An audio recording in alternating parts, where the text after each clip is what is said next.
Feliz noche a todos. Bienvenidos a este webinar súper especial que hemos preparado para todos ustedes. Mi nombre es Johanna Elías y estamos aquí con parte de nuestro equipo, Carolina Pacheco, María Teresa Estupiñán y Frida Jadida.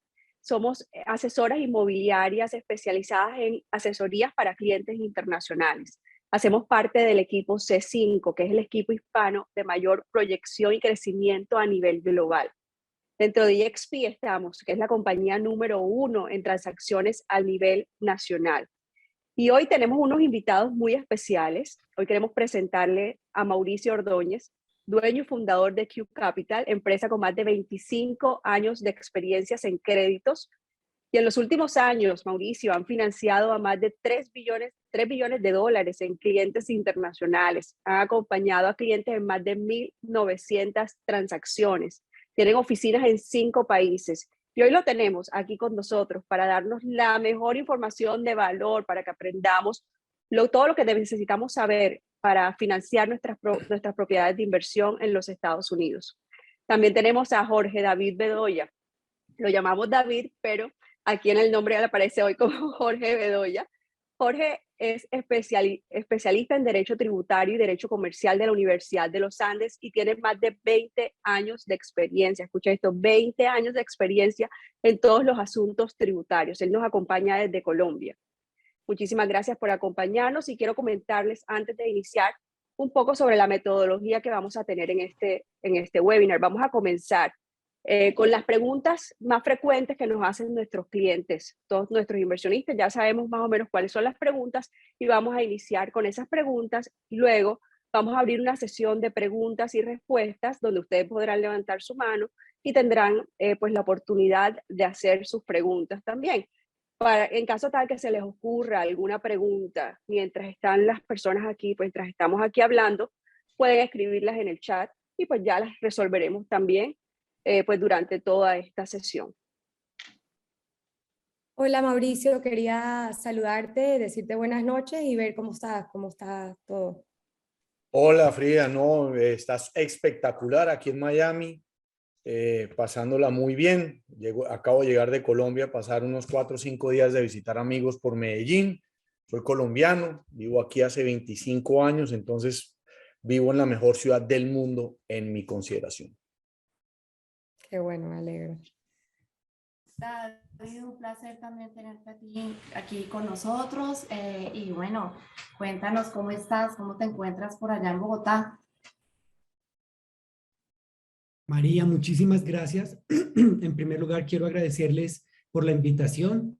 Aquí en Bogotá ya son las 6 de la tarde, está haciendo un poco de frío, también pues a pesar de todos los trancones y todo, pues con muchas expectativas. De verdad que creo que es una oportunidad muy importante para todas las personas que están aquí. Durante los últimos años hemos visto, digamos, cómo los colombianos han enfocado sus decisiones de inversión en bienes inmuebles en la Florida, ¿no? En Miami. Entonces, creo que esta es una gran oportunidad para poderles compartir algo de nuestra experiencia, tanto en el campo tributario como en el campo cambiario. Perfecto, gracias. Bueno, vamos a empezar haciéndole unas preguntitas a Mauricio. ¿Cómo vas, Mauro?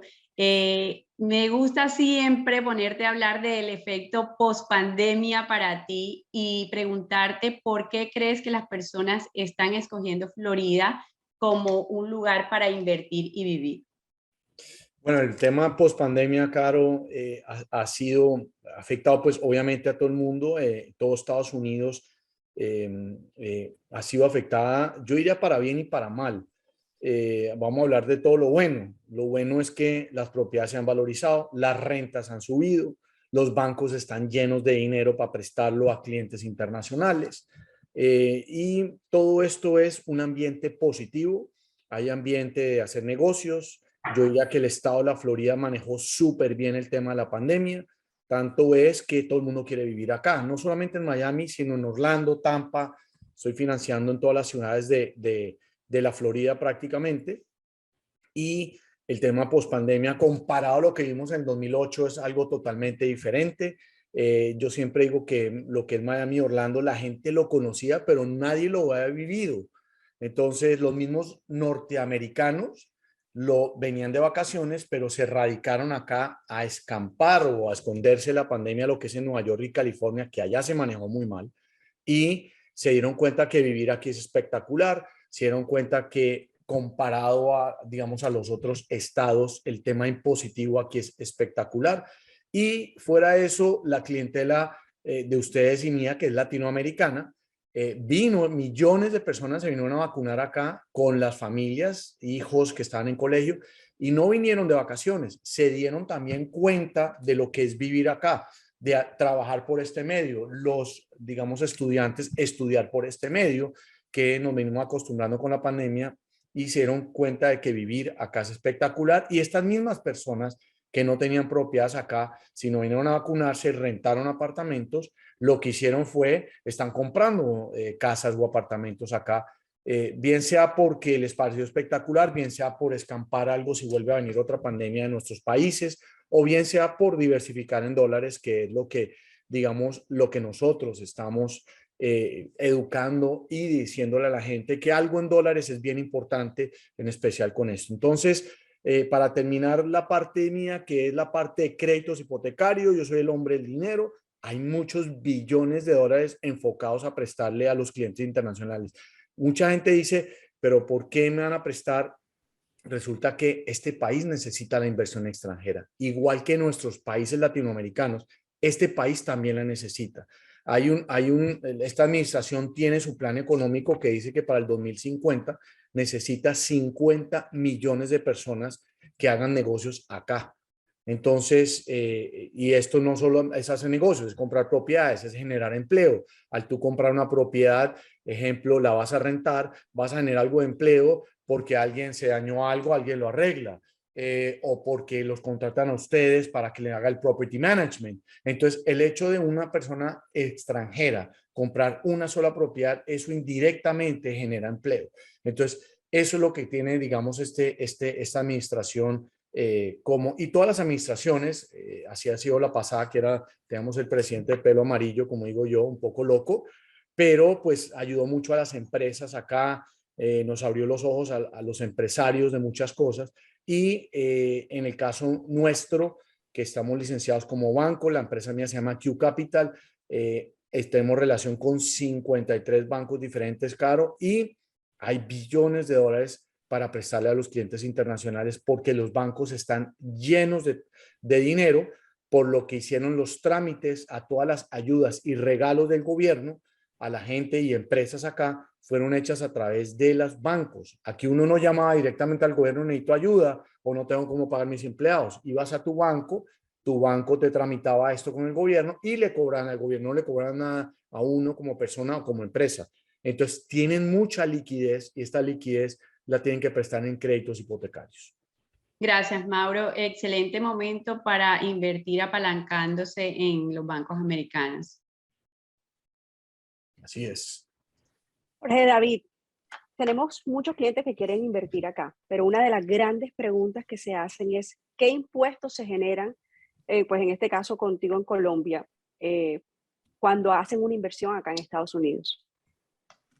Perfecto. Digamos que lo primero que uno debe tener en cuenta es que en Colombia tenemos unas obligaciones de carácter formal, que es, por ejemplo, presentar la declaración del impuesto sobre la renta. En la declaración del impuesto sobre la renta se debe incluir todos los activos que una persona tiene, menos todos sus pasivos, para terminar informando un patrimonio líquido. En consecuencia, cuando yo hago una inversión, en estricto sentido lo que estoy haciendo es cambiando un activo por otro activo. En el caso del dinero que está en el banco, lo voy a cambiar por un activo inmobiliario en Estados Unidos.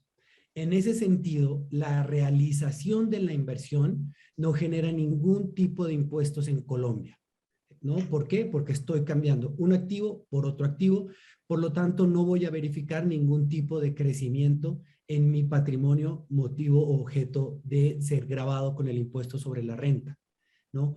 Y digamos, otro tema importante que sí es que no afecta, digamos, en el futuro, pero es un impuesto inmediato, es que cuando hago la transferencia de recursos desde la cuenta en Colombia al exterior, se causa el impuesto del 4 por mil.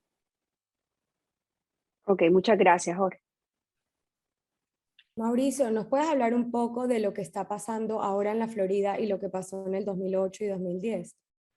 Claro que sí. Lo que pasó en el 2008 y 2010 fue un tema netamente financiero, mundial. Los bancos eran irresponsables de la manera como otorgaban los créditos hipotecarios. Prácticamente un cliente internacional con la visa y con la cédula le prestaban hasta el 90% de financiamiento, a nosotros los americanos hasta el 125%. Hoy en día los bancos aprendieron, después de la crisis 2008-2009, existía un programa que era de amortización negativa. Los que son colombianos podrán entender un poco más esto. El UPAC en Colombia ayudó hace muchos años atrás a muchos compramos propiedades, pero cuando llegó el gobierno en el 2000 más o menos, le cambió el índice al que tenía que estar atado el UPAC y se volvió un programa de amortización negativa. En Estados Unidos también existía un programa de amortización negativa. Entonces hubo una corrección inmobiliaria y como había tanto apalancamiento, poca plusvalía, la deuda seguía subiendo, la gente lo que hizo fue dejar de pagar y se llenaron los bancos de propiedades, como sucedió en Colombia a principios de los 2000. Aquí pasó 10 años después prácticamente. Entonces, ¿qué pasó? Los bancos aprendieron. Este es un país que cuando da la gripa o da algo, tiene la solución inmediatamente. Lo hemos visto en la pandemia, lo mismo en la crisis, digamos, hipotecaria o financiera que hubo en el 2008. Decían que se iba a tardar unos 12 años en recuperarse, se tardó 3 años nada más. Y mucha gente me dice, pero voy a esperar a comprar en Miami o en Orlando porque la gente va a dejar de perder, va a empezar a perder las propiedades. A raíz de lo que pasó en el 2008, los bancos aprendieron a cómo prestar. Va a haber gente que va a dejar de pagar como todo el mundo, Claro. pero los bancos se blindaron ante este problema. Lo primero, a los extranjeros les piden más cuota inicial. Los extranjeros no pueden ser especuladores, tienen que demostrar de verdad una capacidad de endeudamiento, tienen que demostrar de verdad que los dineros provienen de ellos para comprar y que van a ser dolientes al momento de dejar de pagar. Y aparte de eso, a nosotros, también a los americanos, tenemos que comprobar que con nuestros ingresos declarados podemos tener acceso a una hipoteca. Antes no era así. Entonces, aprendimos a prestar y los bancos hoy, aparte de eso, consiguieron para con los americanos que ponemos menos del 20%, nos obligan a sacar un seguro de la hipoteca. Ese seguro es amparado por el gobierno. Entonces, si yo financio al 90% una propiedad acá en Estados Unidos y dejo de pagar, el gobierno le va a pagar al banco la hipoteca. Entonces, el banco se va a sentir cómodo. En conclusión, estamos en una economía sana en la parte hipotecaria. Tanto es que la única industria que no necesitó ayuda del gobierno en plena pandemia fue la industria bancaria, porque aprendimos de lo que pasó en 2008, estamos llenos de liquidez para prestar dinero en créditos hipotecarios. Los clientes extranjeros son educados financieramente. En la pandemia no dejaron de pagar, pusieron la cara. Y en la parte, digamos, doméstica, obviamente los que dejan de pagar, hay unos alivios, pero si dejan de pagar, viene el gobierno americano y les va a reponer la hipoteca al Banco of America o el Fargo, al banco que sea. Entonces, es una economía sana, es una economía en la cual no existe un boom hipotecario como tal, no existe un programa de amortización negativa. Todos los programas en este momento, tú haces un pago mensual, vas bajando la deuda todos los meses. Entonces, esto le da una confianza al tema bancario y cada vez hay más bancos queriendo prestar acá. El estado de la Florida fue en agosto el estado número 1 donde se radicaron personas a vivir. Nosotros normalmente estamos en el 4º o 5º estado, ¿ok? Ahora somos el número 1 donde se están radicando las personas a vivir acá. ¿Y esto qué hace? Que los bancos tengan puesta su visión a desembolsar millones o billones de dólares en hipotecas aquí en la Florida a clientes internacionales. Entonces, obviamente americanos también, pero el mercado o el apetito por el cliente internacional acá es inmenso. Tanto es que las propiedades nuevas son prácticamente compradas en un 50-60% por el cliente latinoamericano. Y termino diciendo lo siguiente para poner un ejemplo clásico que es, año 2008, vamos a asumir, tú, Frida, compras un apartamento en un edificio que tiene 300 apartamentos. Resulta que 298 vecinos están endeudados y la gran mayoría en un porcentaje están endeudados casi al 80%. Los domésticos al 90%, los extranjeros 80%, en promedio 80%. 298 vecinos tuyos, todos apalancados. Hoy este mismo edificio hay 150 vecinos que no tienen crédito, porque el tema efectivo es bien importante acá. Y hay otros 150 que si están apalancados 60-70% máximo. Llega a haber un reajuste inmobiliario. ¿Qué va a pasar con el edificio donde tú vives? No va a pasar absolutamente nada porque los 150 van a seguir pagando la administración, los impuestos prediales. Y los otros tienen suficiente plusvalía que no van a dejar perder la propiedad. Entonces, eso es una economía sana en la parte hipotecaria. Eso es lo que está pasando el día de hoy y por eso es que, digamos, ustedes lo podrán decir mejor que yo, sí hay propiedades, pero hay mucho más apetito, hay mucho más gente que quiere comprar que lo que hay en propiedades. De nuevo, se consigue propiedades, para todos los gustos hay propiedades acá. Ok, no tiene uno que ser millonario para comprar una propiedad aquí, siendo colombiano, peruano, mexicano. Uno no tiene que ser millonario, tiene acceso a poder comprar una propiedad acá con apalancamiento hipotecario. Excelente. Perfecto, David. Cuéntanos qué impuestos se causan al momento de enviar los recursos. Bueno, como lo señalamos, no hay impuestos al momento de enviar los recursos. Sin embargo, creo que es importante destacar que todos los colombianos están obligados a canalizar los recursos a través de las entidades financieras, ¿cierto? ¿Eso qué quiere decir? Que en el momento en el que se decida hacer la adquisición del inmueble en los Estados Unidos, es una obligación que el precio, digamos, aparte pues de lo que explica Mauricio, no la parte que se va a financiar, sino la parte que el comprador va a transferir, tiene que hacerse a través de los canales cambiarios, es decir, se tiene que realizar a través de un banco comercial. ¿Esto con qué finalidad? Con la finalidad de que al momento de realizar la transferencia se diligencia de manera adecuada el canal cambiario. Es importante esto porque cuando hay un inadecuado diligenciamiento del canal cambiario o cuando no se cumple con la obligación de canalizar los recursos, las sanciones pueden ser hasta del 200% del valor de la operación. Entonces, debemos ser muy puntuales en eso. Los formularios cambiarios básicamente corresponden a un formulario 4, inversión colombiana en el exterior, en virtud de la cual se transfieren los recursos desde Colombia al exterior con la finalidad de adquirir un inmueble. Perfecto, gracias. Yo le puedo hacer una pregunta a David, perdón, Adelante. a mí me gusta ser dinámico un poquito. Claro, claro. Lo que acaba de decir David es bien importante. Yo llevo haciendo esto 25 años y he visto, yo siempre digo, la mala inversión en Estados Unidos es un mal asesoramiento. Lo que acabas de decir, David, quisiera que no entres tan en detalle, pero he escuchado que a veces la gente, por mandar dinero acá, van al banco y mandan una transferencia y la mandan, pero hay canales de cómo hacerlo y cómo saberlo hacer, y el dejar algo abierto o la transferencia abierta causa problemas. Uno tiene que cerrar y tiene que hacer ciertas cosas después de enviar una transferencia. ¿Es así? No, me parece súper importante esa aclaración y digamos lo voy a relacionar con esto. Entonces, cuando voy al banco a hacer la transferencia, lo peor que puedo hacer es dejarme orientar por la persona del banco, porque la persona del banco lo que hace es que va a ser el del default, es otras operaciones que permite la transferencia de recursos. Pero cuando le preguntan a usted por qué giró esos recursos, no, para comprar un inmueble. Ah, ¿lo giró por donde no era? Sanción. Y la sanción hasta del 200% del valor de la operación. Es gigante, ¿no? Y adicionalmente puede ser investigado por el Banco de la República, por la DIAN o por la Superintendencia de Sociedades. Entonces, realmente es una exposición bastante grande, teniendo en cuenta que somos muy formalistas pero la realidad es que es sencillo. Es saber exactamente el formulario que se debe utilizar y el numeral cambiario.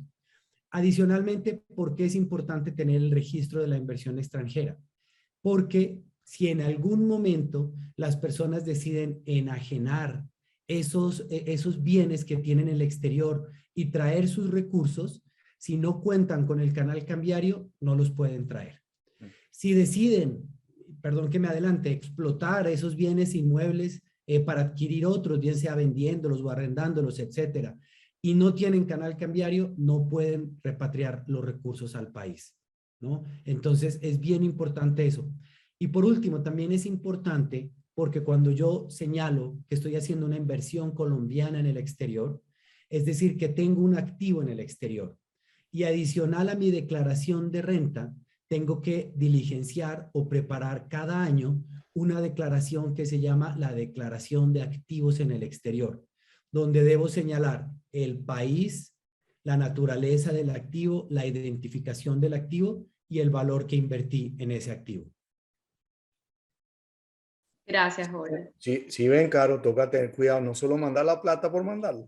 Sí, no es mandarla por mandarla. Bueno, para eso tenemos aquí alianzas con todos ustedes, precisamente para tener un buen asesoramiento.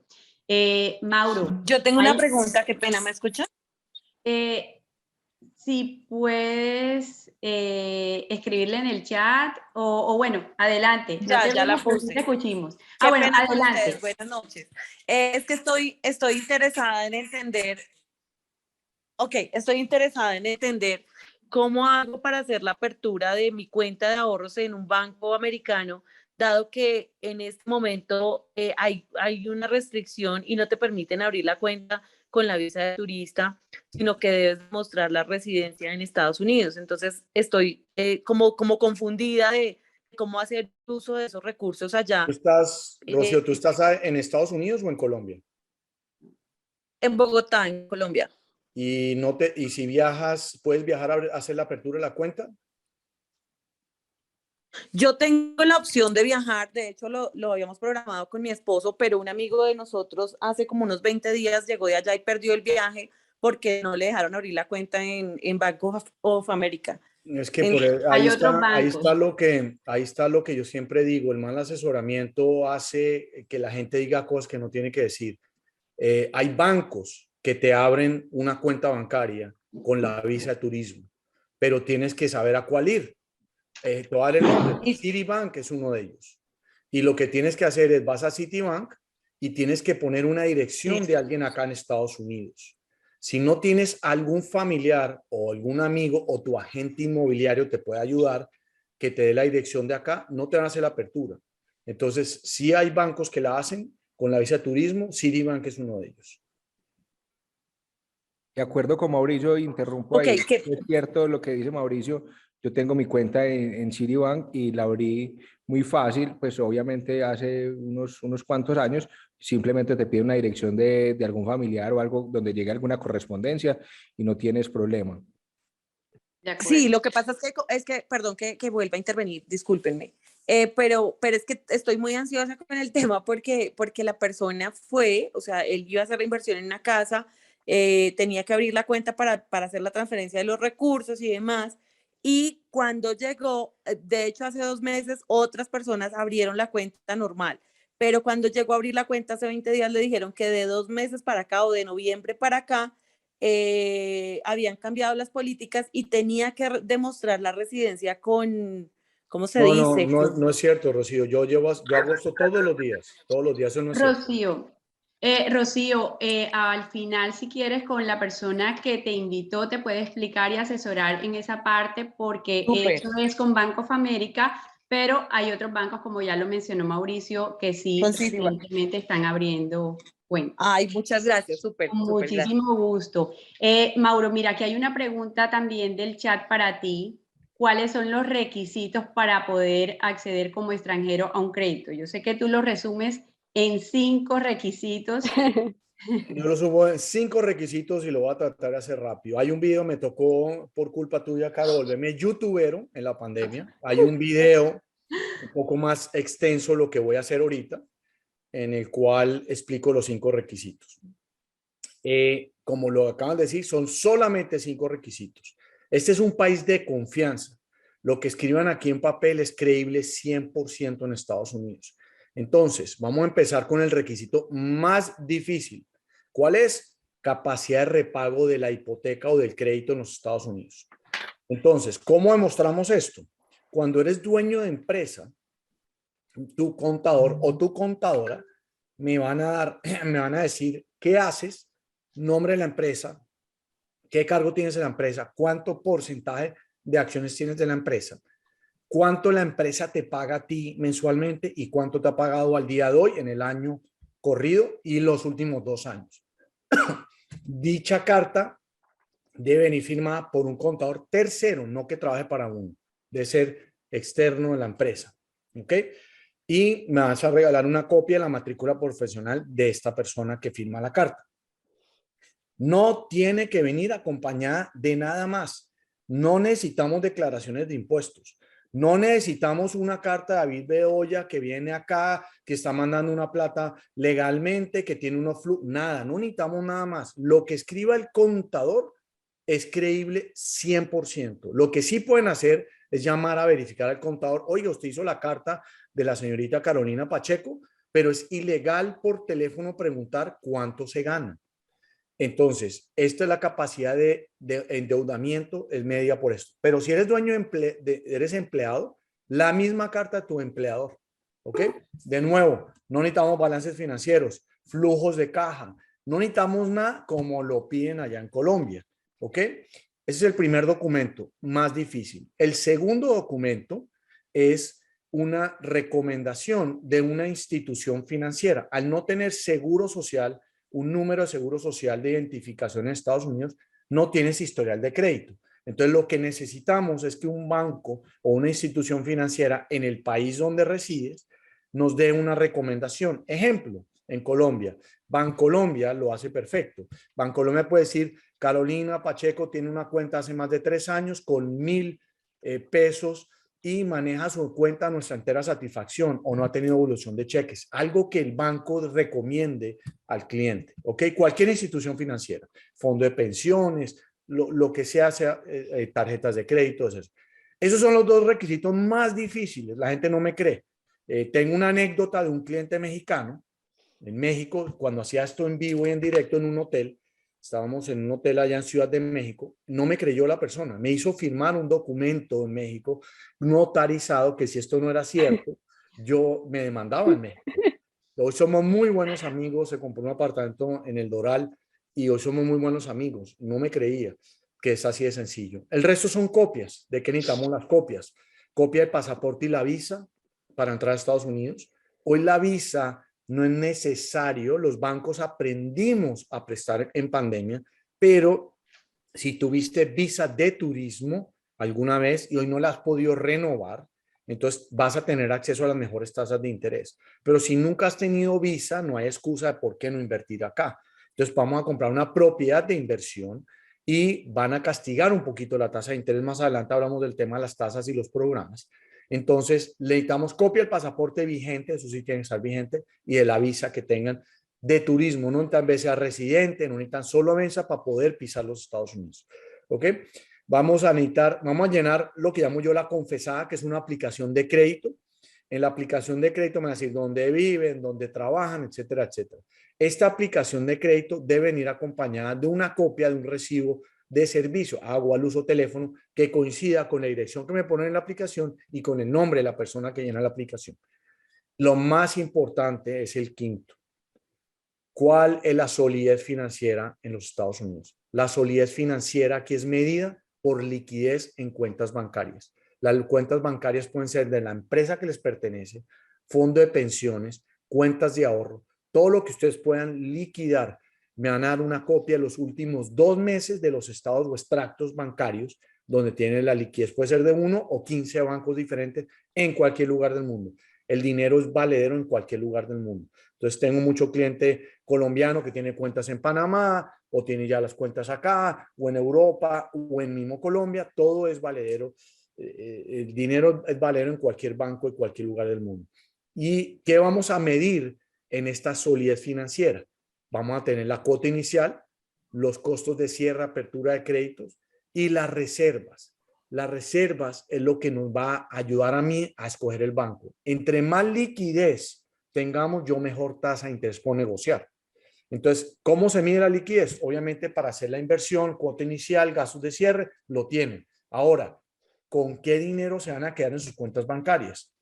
La solidez financiera en medida en Estados Unidos es, tengo cómo hacer una inversión, tengo el dinero. Ahora, ¿con qué dinero te vas a quedar? No es lo que pasó en el 2008, que la gente compró una propiedad acá y se quedó sin dinero en las cuentas bancarias. Aquí tenemos que mostrar por lo menos que la cuota mensual o lo que le va a costar la propiedad en los Estados Unidos tienen un año de ahorros. Entonces, si la cuota es $3,000, que incluye la hipoteca, el predial, los seguros, el mantenimiento, vamos a querer ver por lo menos otros $36,000, que ese dinero, una vez se culmine la transacción, ustedes pueden disponer de él y hacer lo que quieran con él. Lo que no pueden hacer es cerrar la cuenta. Entonces, pueden disponer de eso. Esos son los 5 requisitos, Caro, y obviamente hay ciertas cosas que ahorita seguramente le van a preguntar a David. Es el tema de cómo estructurar la inversión. Eso es muy importante. Eso es otro requisito que se necesitaría. Pero de parte del cliente, directamente, estos son los requisitos que se necesitan. Gracias, Mauricio, muchas gracias. Sí, por eso siempre pues hablamos de que es más fácil a veces para los inversionistas extranjeros pues tener un crédito acá en Estados Unidos que para las mismas personas que viven acá. David, queremos que nos cuentes algo. ¿Qué impuestos se deben pagar o se debe pagar impuestos por las propiedades de inversión que se tienen acá en USA? Bien, una vez que se adquiere el inmueble, las obligaciones por el hecho de tener el inmueble básicamente corresponden a incluirlo dentro de la declaración del impuesto sobre la renta como parte de los activos y 2, incluirlo de manera detallada en la declaración de activos en el exterior. Esas 2 obligaciones no generan el pago de impuestos, ¿no? Digamos, hemos tenido, como ya lo saben, en el pasado la experiencia de tener impuestos al patrimonio y por lo tanto en ese escenario todos los activos suman como base para determinar la carga tributaria de un impuesto al patrimonio. Durante el año 2021 y por lo menos para el año 2022 no vamos a tener impuesto al patrimonio.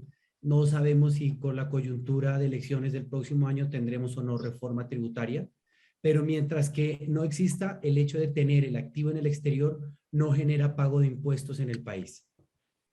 Muchísimas gracias, David. Me gustaría darle la palabra a Juan Bernal, que lo veo que lleva rato levantando la manito. Hola, ¿cómo están? Hola, Juan. Pues ya había escrito en el chat ahorita de cuando retornamos los dineros en el caso de una venta del inmueble en el exterior, la entrada del dinero a Colombia otra vez generaría un impuesto. Esa es una pregunta. Y la otra es para Mauricio. La mejor forma de prestar sería a través de empresa o persona natural. Pues nosotros todo lo movemos siempre a través de empresa. Entonces, esa es la otra pregunta. Si quieres, David, arranco yo y terminas tú porque eso es parte de lo tuyo también. En el tema de los créditos, Juan, y gracias por la pregunta. Primero, si un extranjero tiene una propiedad a título personal, no se puede morir. He visto muchos casos en el cual esposo y esposa compran una propiedad acá a título personal, fallece alguno de los dos y prácticamente pierden una inversión acá y le quedan debiendo dinero al fisco americano. ¿Ok? Eso es lo primero que capaz David ahorita puede explicar y me gustaría que explique eso también, qué diferencia hay entre ser inversionista de unas acciones de una empresa o de una propiedad individual. Creo que es diferente, es eso. Pero a los bancos les gusta que un cliente internacional tenga estructurado o blindado su patrimonio con una estructura corporativa que David y su firma lo saben hacer. Yo no hago corporaciones, pero a los bancos les gusta que cuando obviamente aplican a créditos hipotecarios, que la propiedad sea a nombre de una entidad, puede ser americana y después puede tener otros layers, otras cosas, ¿ok? El banco nunca pierde. Obviamente, el día de mañana hay un tema de sucesión o hay un tema de deuda al IRS, primero está el banco antes que cualquier cosa. Pero obviamente si está estructurada a título personal y dejan de pagar la hipoteca y el IRS está involucrado, va a ser un activo malo dentro del banco, que el banco tiene que deshacerse de él rápido. Y entonces hay un proceso de sucesión, hay un proceso, pelea con el IRS, todo lo que puede durar años y el banco no quiere que pase eso. Entonces, al estar estructurada a nombre de una empresa que tenga mínimo más de 2 dueños, porque si haces una LLC con un solo dueño es lo mismo. Entonces, ahí David podrá entrar a explicar un poco mejor eso. Entonces, en conclusión, Juan, es bien importante que entiendan que todo cliente internacional, al hacer propiedades con o sin crédito, debe ser a través de una estructura corporativa. ¿Cuál es? Todo el mundo dice LLC. No sé si sea LLC, no soy la persona. Cada perfil financiero es diferente. Hay gente que dice, quiero hacerla a nombre de la colombiana. Es una cosa. O quiero tener la LLC y la colombiana de dueña. Es otra cosa. Entonces, hay diferentes perfiles, pero en conclusión, a los bancos que otorgan créditos hipotecarios, les encanta que la propiedad sea dueña una empresa primordialmente americana y después puede tener una panameña, una de las Vírgenes o una colombiana, pero sí debe ser estructurada en una empresa. Te doy la palabra, David. Muchísimas gracias. Bueno, entonces para ir por temas, en relación con la primera pregunta de Juan, si el retorno de la inversión genera un impuesto, nuevamente hay que tener en cuenta si yo envío 100 pesos para comprar el inmueble y retorno 100 pesos, ahí no hay lugar a impuestos porque no se verifica un ingreso, ¿cierto? Pero si adquirí la propiedad en 100 pesos y posteriormente la enajené en 200 y los debo traer, evidentemente hay un incremento patrimonial de 100 pesos que está sujeto a impuestos en Colombia. Lo que estaría sujeto a impuestos serían esos 10 de diferencia y básicamente la tarifa a aplicar depende del tiempo de posesión. Si el activo ha sido poseído por más de 2 años, es una ganancia ocasional sujeta al 10%. Si ha sido menos de los 2 años, se va con la tarifa general para las sociedades y en el caso de las personas naturales, de acuerdo con la tabla del impuesto sobre la renta para las personas naturales. Otro efecto que es importante traer o tener claro es el efecto de la diferencia en cambio. Cuando una persona manda 1.000 millones o lo que sea a Estados Unidos, el valor en dólares no se refleja en Colombia. Yo siempre voy a tener los mismos 1.000 millones de pesos para efectos tributarios y se va a mantener de esa manera en el tiempo. Si después de algunos años retorno los recursos al país, es decir, retorno los dólares, debo tener en cuenta cuál es el valor que obtengo en pesos al momento de realizar la monetización. Si obtengo un mayor valor, ahí va a haber una diferencia en cambio que es ingreso y por lo tanto gravado. Si obtengo un menor valor en la monetización, es un gasto que puede ser deducible para efectos tributarios dependiendo de quién haya realizado la inversión, ¿no? Bueno, por otro lado, como ya lo adelantaba Mauricio, aquí ya viene un tema que es muy importante y que nosotros le evidenciamos mucho, como lo señaló Mauricio, en el tema de protección patrimonial. Entonces, la protección patrimonial básicamente es en la identificación de alternativas o de estructuras societarias que permitan justamente alejar algunos bienes estratégicos, digamos, de los riesgos normales a los que están sujetos las personas por sus actividades económicas, por sus relaciones familiares o personales, ¿no? Adicionalmente, como lo indicaban, en el caso de Estados Unidos, cuando el titular del activo ubicado en los Estados Unidos es un no residente y la persona fallece, la transmisión, primero que todo, se debe iniciar lo que aquí conocemos como un proceso de sucesión, el equivalente en Estados Unidos, de tal manera que un juez autorice el cambio de titular de ese activo. Dependiendo de los valores, de los valores del activo, se puede generar el impuesto a las herencias en los Estados Unidos, que es un impuesto bastante oneroso que puede llegar hasta el 40%. Entonces, digamos que existe no solo el riesgo de pagar impuestos, sino cuando las sumas no alcanzan a los límites para pagar impuestos, en todo caso a incurrir en procedimientos y en honorarios de abogados con el fin de lograr la efectiva, digamos, transferencia de la propiedad de los activos, ¿no? Porque, digamos, es lógico que si tengo un inmueble, la persona ya no está, es un juez el que debe autorizar esa transferencia del dominio, ¿no? Entonces, es importante hacer eso. Ahora, si yo me quiero evitar de alguna manera esos trámites, y ya también incorporamos acá un tema legal, porque tener un activo en cualquier parte del mundo, y digamos, las personas que están allá lo saben mejor, más aún en los Estados Unidos, también implica una serie de obligaciones y responsabilidades de tipo legal, de tipo tributario, ¿cierto? Entonces, cuando yo quiero limitar esas obligaciones, es decir, que no estén en cabeza mía, lo ideal es tener una persona jurídica en la mitad, para que sea esa persona jurídica la obligada al cumplimiento de las diferentes obligaciones que va a generar tener un activo en los Estados Unidos y un activo inmobiliario en los Estados Unidos. Pero también, como lo adelantaba Mauricio, perfecto, tengo la sociedad que generalmente la que utilizamos es la LLC, básicamente por un tema de facilidad en su administración, en su constitución y en la forma en la que se presentan los impuestos por expertos en los Estados Unidos. Si yo tengo acciones en una LLC y es la LLC la dueña del activo inmobiliario, básicamente implica que yo como persona natural no tengo el activo directamente en los Estados Unidos, sino que lo tengo a través de la LLC, es decir, que el activo está protegido de alguna manera en los Estados Unidos. Sin embargo, al estar la sociedad en los Estados Unidos, se entiende que las acciones también están en Estados Unidos y volvemos al tema anterior. Y por eso es que Mauricio decía, ojo, que es importante no solo pensar en que es necesario tener una LLC para aislar o proteger el activo y protegerme de las responsabilidades que generan las distintas obligaciones.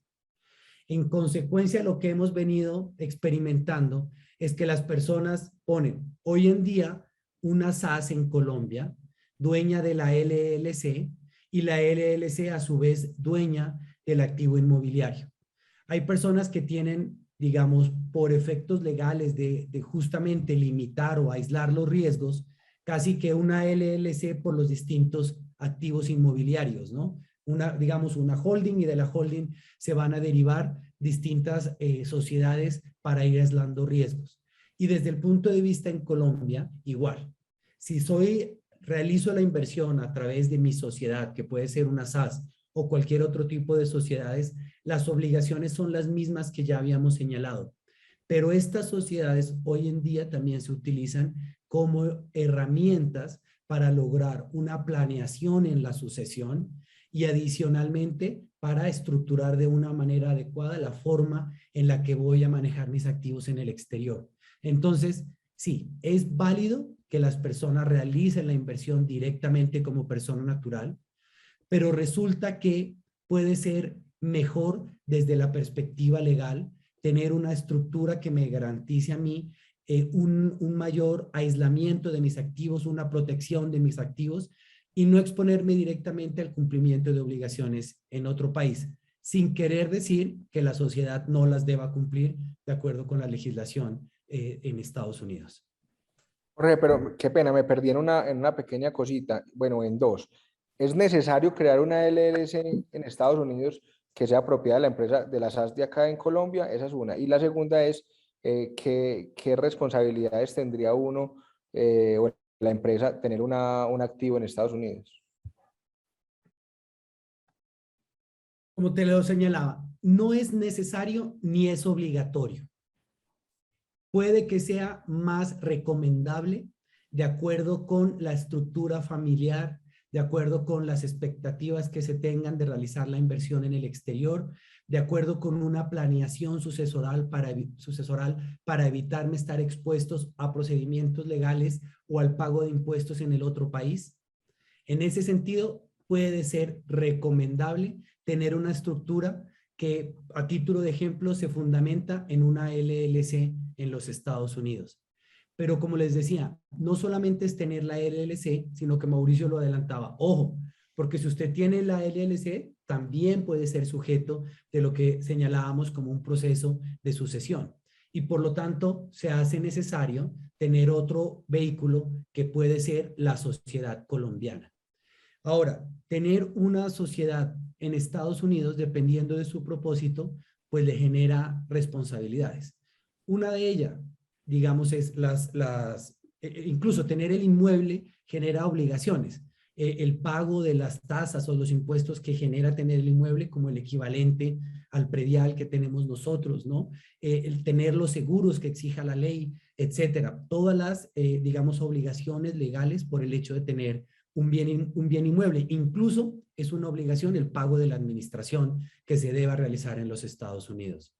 La responsabilidad que se genera por quien utiliza el inmueble, ¿no? Y la manera en la que lo utiliza. Si por su indebida utilización le ocasiona daños a terceros, hay una responsabilidad directa del propietario del inmueble, ¿no? Entonces, ese tipo de obligaciones y de riesgos los puedo limitar teniendo una estructura corporativa, en este caso, en Estados Unidos. Entonces, por eso, como lo dijo también, como lo adelantaron, no es obligatorio, pero dependiendo de las expectativas, de la forma en que las personas tienen organizado su patrimonio, muchas veces resulta recomendable tener una estructura corporativa que me permita canalizar mi inversión en el exterior. Gracias. Juan, yo siempre doy una recomendación y es cuando se reúnan con un abogado especialista para hacer esto, ejemplo con David Bedoya, puede ser un ejemplo, ustedes tienen que hacer 3 preguntas. Y para contestar la pregunta que tenías, ¿qué le pasa a la SAS? Si tiene algún efecto legal o algo. Aquí en Estados Unidos, el que sea dueño directo de la propiedad es la que tiene el problema, digámoslo, no los dueños como tal. Entonces, si mañana tienes una demanda sobre la LLC y después tiene una offshore, que Colombia sería considerado aquí offshore dentro de Estados Unidos, no van a ir detrás de la de Colombia, van a ir detrás de lo que tiene la LLC. Y si la LLC solo tiene ese activo, entonces no va a pasar mayor cosa. Y si está hipotecada, menos. Entonces, pero las 3 preguntas serias y una jocosa. Cuando se reúnan con los abogados, 1, ¿cuál me blinda contra el impuesto de sucesión americano? 2, ¿cuál me blinda contra demandas del inquilino? Y 3, ¿cuál me blinda para pagar menos impuestos sobre la ganancia ocasional? Y la 4, contra los yernos o yernas creativas. Entonces, esas son las preguntas cuando se reúnan con el experto, háganlas, porque David se puede quedar aquí 17 horas explicando todas las alternativas. Cada perfil financiero es diferente y esas son las preguntas que ustedes tienen que hacer. Entonces, para complementar complemento, no soy amigo de tener una propiedad aquí a título personal ni cuentas bancarias. Deben de estar, ojalá, a nombre de una empresa americana. Gracias, Mauro. Muchas gracias.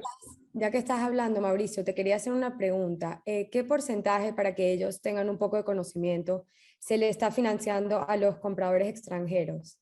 Si me podrías contestar. Excelente, eso ha cambiado después de la pandemia, ha cambiado bastante. Al principio redujeron el tema de cuota inicial, ahora otra vez están siendo muy agresivos por el tema de que hay mucha liquidez. Yo diría que lo voy a dividir en 2 partes, para obtener las mejores tasas de interés y para tener unas no tan mejores tasas de interés, que siguen siendo excelentes tasas.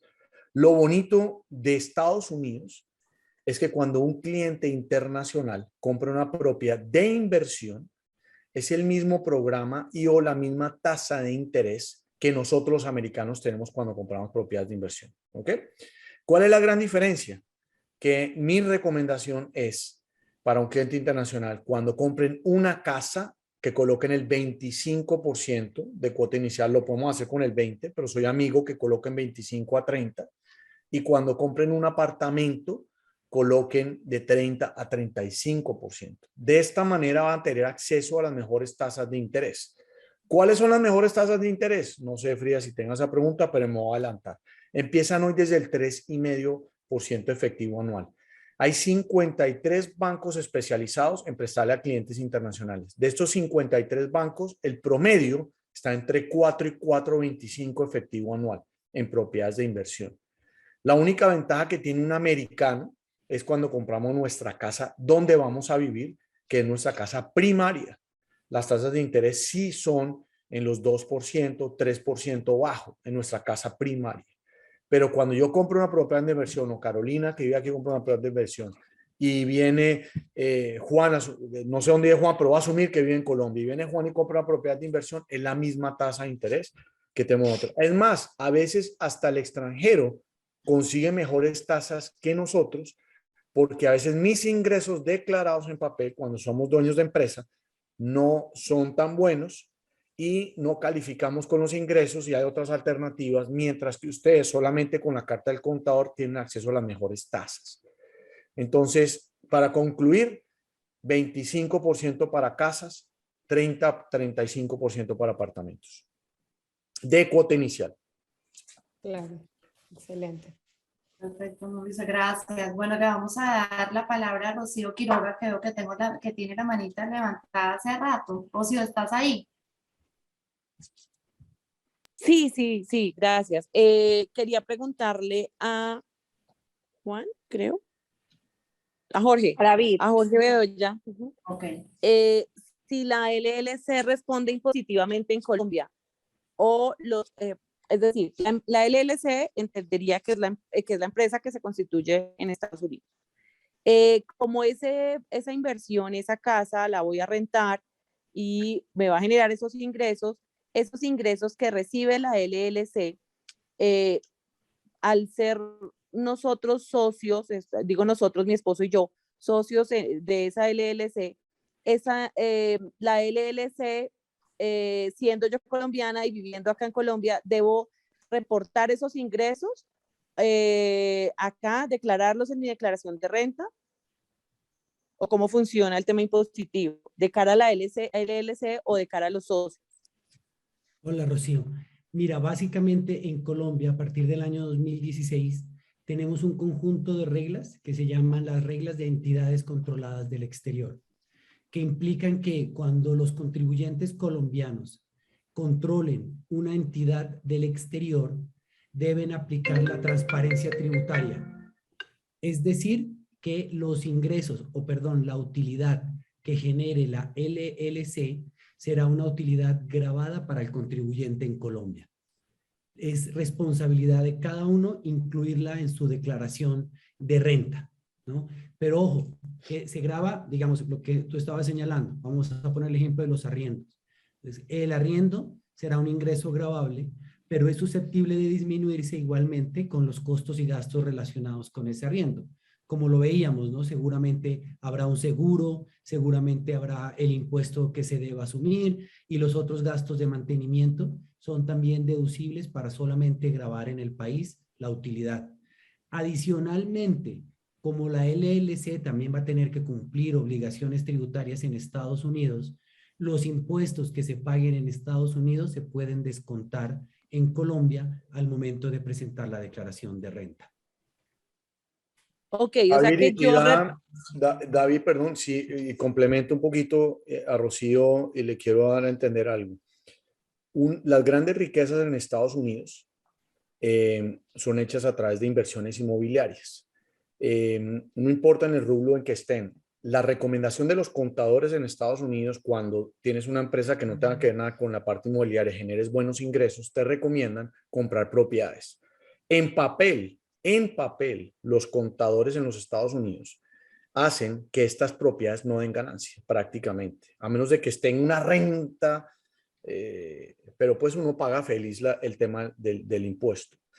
Pero en papel, prácticamente las rentas no las propiedades no pagan impuestos. Ahora, la pregunta para David es si dan, casi siempre da pérdidas, porque aquí se puede depreciar la propiedad, como tú dices, todo lo que incluyan en gastos de la apropiación deducible, los impuestos, los intereses, los viajes que vengan así no sea para venir acá, el alquiler de carros, si sacan un celular, es más, el celular, la parte del celular en Colombia que utilizan acá, llamadas de larga distancia, hay muchas cosas que se pueden deducir. Si da pérdidas, ¿también pueden demostrar esas pérdidas en Colombia?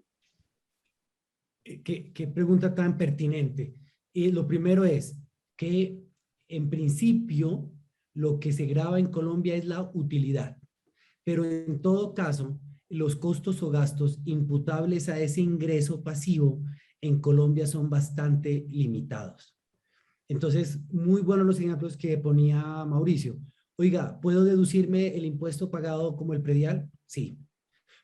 ¿Puedo deducirme la administración? Sí. ¿Puedo deducirme el seguro? Sí. ¿Puedo deducirme el gasto de los contadores? Sí. ¿Puedo deducirme los viajes que incurrí y el celular en que incurrí? No. ¿Por qué? Porque en Colombia no están directamente relacionados con la producción de ese ingreso, sobre todo porque son rentas pasivas. En el caso de las rentas operativas, donde se necesita que los ejecutivos viajen, bla, bla, bla, es distinto el tratamiento, ¿cierto? Entonces ahí es importante tener en cuenta que aunque se graba la utilidad, en todo caso los gastos sí es importante tener en cuenta cuáles son deducibles en virtud de nuestra legislación, aunque a pesar de que en Estados Unidos pueda que todos reduzcan los ingresos. Pero, y aquí viene un tema injusto. La utilidad está grabada, pero la pérdida no la puedo utilizar. Entonces, si tuve una pérdida y al final de cuentas también tengo una pérdida en mi inversión, no hay impuestos a cargo, pero no puedo utilizar la pérdida para disminuir impuestos en Colombia. Ok, Jorge, perdóname, rápidamente para hacer un ejemplo. Yo rento la casa, voy a ponerte así una cifra súper chiquita. Rento la casa y al año me da $30,000, ¿sí? O sea, el ingreso bruto son $30,000. Pagando impuestos y demás, me queda una utilidad de $10,000, ¿sí? Esa utilidad que le queda a la LLC la tengo que liquidar anualmente y quedan $5,000 para mí y $5,000 para mi esposo. Nosotros como contribuyente persona natural acá en Colombia tendríamos que declarar los 5,000 de esa utilidad que me generó, porque te entiendo que es sobre la utilidad, no los 30,000 dividido en 2 y luego el resto de los costos, sino los 5,000 que finalmente se terminan liquidando y que llegan a cada uno de los socios. ¿Es así? Pero sobre esos 5,000 yo puedo, ojo, porque esos 5,000 ya tienen descontados los gastos. Para que esa fuera la utilidad en Estados Unidos, ya tienen descontados los gastos de impuestos, de administración y demás. Yo aquí en Colombia puedo decir, tengo 5,000, pero es que pagué $1,000 de impuesto, entonces me toca 500 menos administración de tantos, menos tanto, o no. Solo reportaría los ingresos o la utilidad de los 5,000. Mira, este es súper sencillo. Al momento de preparar la declaración de renta, en la declaración de renta hay un renglón que se llama ingresos S. Solo debo incluir los 5,000. ¿Listo? Lo que pasa es que la autoridad a mí me puede preguntar, venga, dígame cómo salieron los 5,000. Entonces yo tengo que tener el soporte para decirle son 30,000 menos esto, menos esto, menos esto. Me da 5,000. Por otro lado, si en efecto esos $10,000 pagaron impuestos en Estados Unidos, yo incluyo los 5,000 en mi declaración de renta y eso me genera un impuesto. El impuesto lo puedo, el impuesto, no la base, el impuesto lo puedo disminuir con el impuesto pagado en el exterior. Ah, ok, ¿como un anticipo? ¿Como un anticipo de renta o algo así? Como una retención, digamos, se asimila, como estos ya son descuentos. Se liquida el impuesto y al descuento lo puedo disminuir con descuentos o con las retenciones o con los anticipos del año anterior. Súper, gracias. Porque, Rocío, porque lo otro puede ser uno no traer los recursos pues cada año, sino cuando uno vaya a Estados Unidos, gastárselos allá o traerlos, o no tenerlos que reportar. Pues o yo no sé si es que yo soy muy pirata. Juan, pues digamos que ese es un punto bien importante, ¿cierto? Porque aquí estamos hablando como del deber ser. En efecto, que es otro tema bien relevante para nosotros, y aquí lo voy a encadenar con un comentario que hizo Mauricio antes. Entre Colombia y Estados Unidos existe un convenio de intercambio de información. ¿Qué información reporta Estados Unidos a Colombia? Básicamente los saldos bancarios de cuando los titulares de las cuentas bancarias son directamente el residente colombiano. Pues cuando, como lo estaban señalando al banco en Estados Unidos, lo primero que el banco hace es que le pregunta pues su residencia y por lo tanto le da un formato que es el W8, si no estoy mal. En el W8 usted informa que es Qué pena es que hay alguien que tiene el micrófono abierto y no se te escucha. Tranquilo ya. Ya. Cuando van al banco y diligencian el W8, ahí informan que son residentes en Colombia. El banco le debe reportar, cumpliendo ciertas condiciones, a la autoridad tributaria en Estados Unidos que David Bedoya tiene una cuenta y que en esa cuenta tiene tantos dólares. Y eso Estados Unidos lo reporta a Colombia. Cuando el titular de la cuenta es una sociedad americana, al no ser directamente David Bedoya, pues la autoridad colombiana nunca va a tener conocimientos de esa cuenta. Por lo tanto, ya viene el tema como lo dijo Juan. Depende, digamos, una cosa es el deber ser y otra cosa es la forma en la que se vayan a cumplir las obligaciones, sin calificar a nadie. Por otro lado, Juan, ¿qué es importante? La inclusión de la utilidad que genera la sociedad del exterior no está vinculada al efectivo retorno de los recursos, sino a su generación. Entonces, no importa, vos puedes dejar la plata en Estados Unidos, pero en Colombia estás obligado a informar la utilidad. Si en algún futuro decides traer esos recursos, como ya pagaron impuestos, se los traerán como rentas exentas. Perfecto, David. Gracias, Mauricio. Gracias. Gracias. Mauricio, una preguntita para ti que nos hacen mucho nuestros clientes y es, ¿cuál es el monto mínimo que se financia?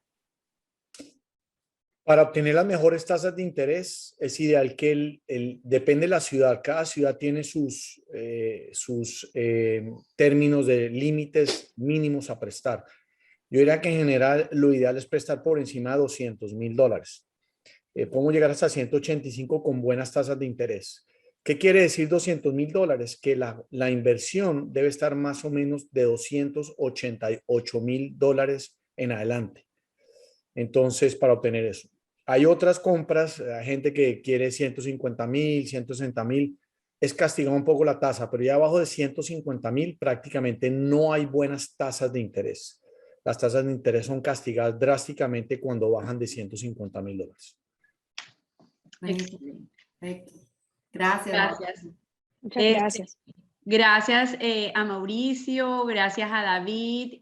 Aquí no terminaríamos, la verdad, con ustedes y con tanta información necesaria para nuestros clientes. Hay preguntas, algunas preguntas que se quedarían sin responder, otras personas con ganas de preguntar algo más, pero la buena noticia es que podemos agendar una cita con David y con Mauricio y con nosotros. Si quieren una asesoría inmobiliaria, contáctense con la persona que los invitó a este webinar y con mucho gusto nosotros le vamos a poder asesorar o llevarlos a ellos, a Mauricio y a David, en el caso que sea de cada quien. Ha sido un placer. Gracias, Mauricio, nuevamente. David, por este valioso tiempo con ustedes. Y bueno. No, Caro, las gracias las doy yo, la verdad, por tenerme aquí un ratico. Como les digo siempre, el hablar conmigo no tiene costo. Hablar inicialmente, David sí cobra, yo no cobro por hablar conmigo. Entonces, el hablar conmigo, cruzar ideas no tiene costo. Entonces, soy amigo de verdad. Por WhatsApp me consiguen a través tuyo, Caro, de tu equipo. Tengo un equipo detrás mío, no soy el único. Tengo gente en Colombia, tengo gente en otras 5 ciudades de Latinoamérica, donde podemos ayudarle a cruzar ideas. Mañana tenemos un live con Revista Semana, 8 de la mañana. Si tienen, es solamente amor de créditos y la parte inmigratoria. Entonces, si tienen clientes o algo, por favor, pueden ahí van a seguir entendiendo más el tema y conocerán a a mis aliados en Colombia. ¿Y tú nos puedes compartir el link? Entras a semana.com. Ah, ok, ya. Y de nuevo, Caro, muchas gracias. David, gusto en verte. A todo el equipo de Caro, muchas gracias. Si no nos hablamos, una feliz Navidad. Mucha salud, pero acuérdense que este país necesita dólares. Necesitamos dólares de los latinoamericanos acá. Entonces hagan inversiones y diversifiquen un poquito. Amo y adoro mi país, pero el hecho de tener algo acá, uno nunca sabe. Caro lo puede decir, en cuestiones de pandemia o algo así, cualquier dólar que reciba en pesos colombianos es un montón. Entonces, muchas gracias de nuevo. Gracias, Mauricio, y gracias Mauricio, a todos los participantes. Muchísimas gracias, súper